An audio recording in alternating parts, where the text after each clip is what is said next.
द्विवेदी जी फरीदाबाद से। राधे राधे महाराज जी। महाराज जी, मेरा प्रश्न कर्ज के संबंध में है। आपके श्रीमुख से सुना है था कि अगर किसी का 1 रुपया भी कर्ज हो जाए तो दोबारा जन्म लेना पड़ेगा। तो महाराज जी, इसी चीज पर सुनकर मैं बहुत परेशान हो गया था। 1-2 रुपए तो इधर उधर हो ही जाते हैं महाराज जी। महाराज जी, अनजाने में अगर कर्ज हो जाए। अनजाने की बात नहीं, लेकिन जानकर हम बेईमानी ना करें किसी की। अनजाने में ऐसे तो कोई बात नहीं है, लेकिन जानकर हमने किसी से 500 रुपया लिया है या 500 रुपये की चीज ली है, तो मुझे अपने जीवन में चाहिए कि बहुत जल्दी निपटा दें, हम उसका कर्जा ना लें। बहुत ईमानदारी और धर्म से चलने पर ही हमें भगवत प्राप्ति होती है। तो हम किसी का कर्जा ना लें, वो कोशिश करें जितना हमारे पास पैसा है हम उतनी सामान लें। यदि हम कर्जा लें तो बहुत जल्दी निपटाने की कोशिश करें और उसका कर्जा दे देना चाहिए।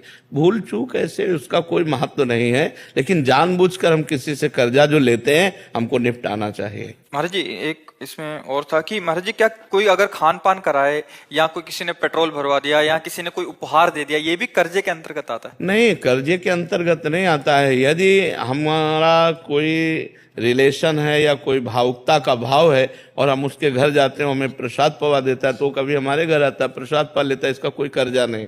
अब हमारी गाड़ी में पेट्रोल क्यों डलवा रहा है, हमें देखना है कि हमसे कोई बुरा आचरण तो नहीं करवाना चाहता है, घूस तो नहीं दे रहा है हमको, हम ऐसे क्यों डलवा लें पेट्रोल? दोस्ती यारी में महाराज। हाँ, तो दोस्ती यारी में तो दोस्त है तो फिर डाल देता है, तो हम कभी उसका भी कार्य कर देते, वो बात अलग है। ऐसे नहीं, ऐसे कैसे कोई हमारी जेब में पैसा डाल दे, ऐसे कौन कर रहा है?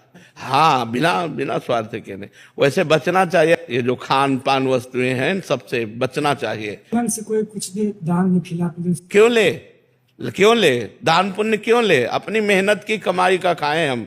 हाँ, निमंत्रण में जा रहे हैं तो हम उसको निमंत्रण देते, वो हमको निमंत्रण दे रहा है, वो खा रहे हो। बात अब रोड में कोई हलवा पूड़ी बांट रहा है, ऐसे थोड़ी करने का तुम्हारा अधिकार है कि ऐसे दे दो। तुम गृहस्थ हो, अगर तुम उसके 2 पूड़ी और हलवा पाते हो तो 100 रुपया निकालो, वहां रखो, चलो अपने धर्म से चलो, तो बात अलग है। तुम्हारे सारे सुकृत ले रहा है वो, परिक्रमा लगा रहे हो तो तुम्हारी परिक्रमा का पुण्य ले रहा है वो, तब वो हलवा हाथ जोड़ के खवा रहा है, भैया वो हलवा खा, वो चतुर है। ऐसे थोड़ी है कि तुम्हें फ्री पवा रहा है। आपने बोला था खिला नहीं सकते तो खाओ नहीं। हाँ, अपने धर्म की कमाई खानी चाहिए, अपनी मेहनत की कमाई खानी चाहिए। हाँ, राधे राधे। हाँ। हम जैसे 4 दोस्त आए हैं, हमारे साथ एक वो दोस्त, वो जैसे कल हमें खिला दिया बड़े होटल में। देखो दोस्त की बात अलग है। अगर वो करोड़पति है तो अपने हिसाब से खवाएगा, जब हमारे घर आएगा तो हम बोरा में बिछा करके उसको रोटी दाल पवाएंगे, वो बात अलग है। दोस्त का वो कर्जा नहीं माना जाता है। कर्जा एक अलग चीज होती है।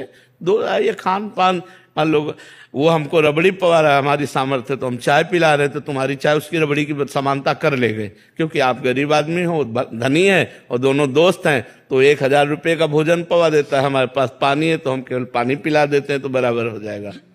अपने मन से कोई दे दे, हाँ भाई ले जाओ। क्यों ले? ये भी तो होना चाहिए। क्यों ले? हराम का क्यों ले? हराम के खाने की आदत क्यों बनावे? नहीं लेना चाहिए। मेहनत की कमाई हम ऐसे क्यों ले ले? ऐसे अधर्म की बात।